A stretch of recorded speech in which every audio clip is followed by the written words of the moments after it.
शिवाजी महाराजांच्या स्वराज्य निर्माण करण्यामध्ये राजमाता जिजाऊचं खूप महत्त्वाचं योगदान आहे.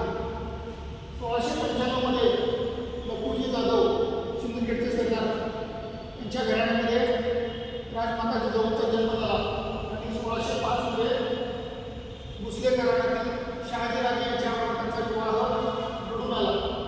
त्यांचं माहेरचं नाव आहे जाधव आणि सासूचं नाव भोसले. जाधव आणि भोसले हे दोन्ही कर्तबगार आणि शूरपराक्रमी घराणे होते आणि या घराण्यामध्ये ह्या राजमाता जिजाऊ असल्यामुळं त्यांना वीर कन्या असं म्हटलं जातं. त्याचबरोबर शहाजीराजे हे सुद्धा शूर कर्तबगार आणि पराक्रमी होते आणि त्यांच्या त्या पत्नी असल्यामुळे त्यांना वीर पत्नी म्हटलं जातं. आणि दुसरी गोष्ट आहे वीर माता होण्याचा सुद्धा त्यांना मान मिळालेला आहे. शिवाजीराजे सुद्धा वीर पराक्रमी आणि शूर होते म्हणून त्यांना वीर माता सुद्धा म्हटलं जातं. पुणे या ठिकाणी जाहीर मिळाली त्यांनी आपलं प्रशासन जे आहे ते कारभार खूप व्यवस्थितरित्या सांभाळलेला आहे. पुणे या ठिकाणी असताना त्यांनी लाल महाल पुण्यामधला जो लाल महाल आहे तो त्यांनी बांधलेला आहे. त्याचबरोबर राजकारणात लक्ष करून अनेक भांडणं व युद्ध त्यांनी सोडवलेली आहेत. अशा अनेक गोष्टी ज्या आहेत त्या राजमाता जिजाऊंनी पुढाकार घेऊन आपल्या जाहीर व्यवस्थित चालवण्यासाठी प्रयत्न केलेले आहेत. 1674 मध्ये रायगडजवळील पाचाड या ठिकाणी त्यांचं निधन जे आहे ते निधन झालेलं आहे.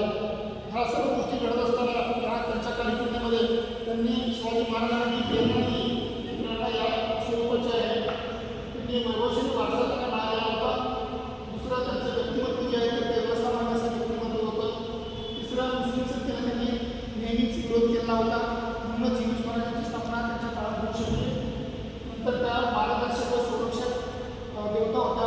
शिवाजी महाराजांच्या अनेक संकटाच्या प्रसंगी त्यांना मार्गदर्शन करण्याचं काम राजमाता जिजाऊंनी केलेलं आहे.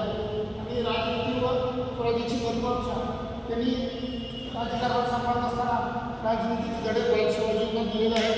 रामायण महाभारत भगवद्गीता याच्यामध्ये कथा सांगून बाल शिवाजींच्यावरती अनेक चांगले उत्तम संस्कार त्यांनी घडवले आणि म्हणूनच हिंदू स्वराज्याची महत्त्वाकांक्षा बाळगलेल्या राजमाता जिजाऊंना नंतरच्या काळामध्ये हिंदवी स्वराज्याची स्थापना झालेली आपणास दिसून येते.